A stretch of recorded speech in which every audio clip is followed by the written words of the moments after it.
இப்போது பேரிடர் ஏற்பட்ட பின்னர் அரசினுடைய அபிவிருத்திகளும் அல்லது அவர்களுக்கான மக்களுக்கு வழங்கக்கூடிய நிவாரணங்களும் பல பகுதிகளிலே முன்னெடுக்கப்பட்டு கொண்டிருக்கின்றன. ஆனாலும் கூட இப்போது வடக்கு கிழக்கு பகுதியில் சற்று சலசலப்பை ஏற்படுத்தி இருக்கிறது என்று கூறலாம்.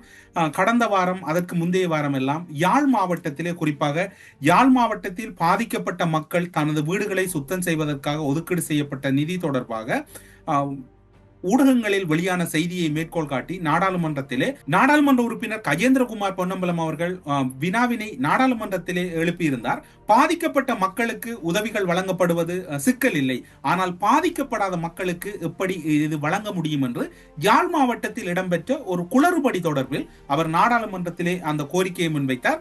அதன் பின்னர் அது சரி செய்யப்பட்டது, சில மாற்றங்கள் செய்யப்பட்டது.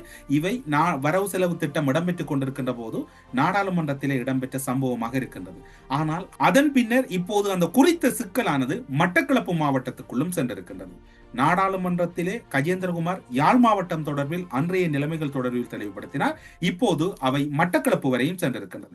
ஒவ்வொரு மாவட்டங்களிலும் எவ்வாறு அரசு அதிகாரிகள் நடந்து கொள்ள வேண்டும் என்று அண்மையிலே மன்னார் பகுதியிலே இடம்பெற்ற மாவட்ட அபிவிருத்தி குழு கூட்டத்திலே ஜனாதிபதி அவர்கள் அங்கு சில அறிவுறுத்தல்களை வழங்கியிருந்தார்.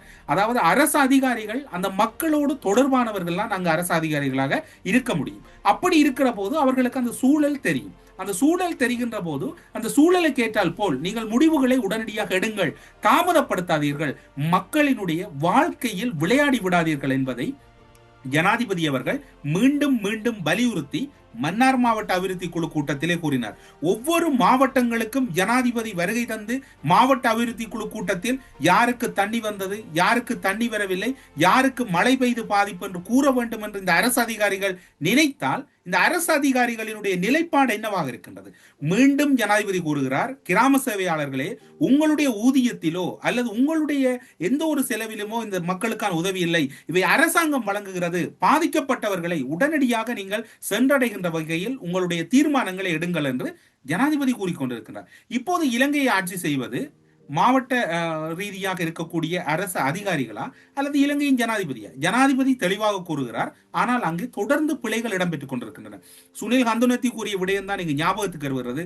தொடர்ச்சியாக அரசு அதிகாரிகள் பிழையாக நடந்து கொண்டிருக்கிறார்கள், அவர்களை எம்மால் கட்டுப்படுத்த முடியாது என்று சுனில் ஹந்துனத்தி கூறியதுதான் இங்கு ஞாபகத்துக்கு வருகிறது.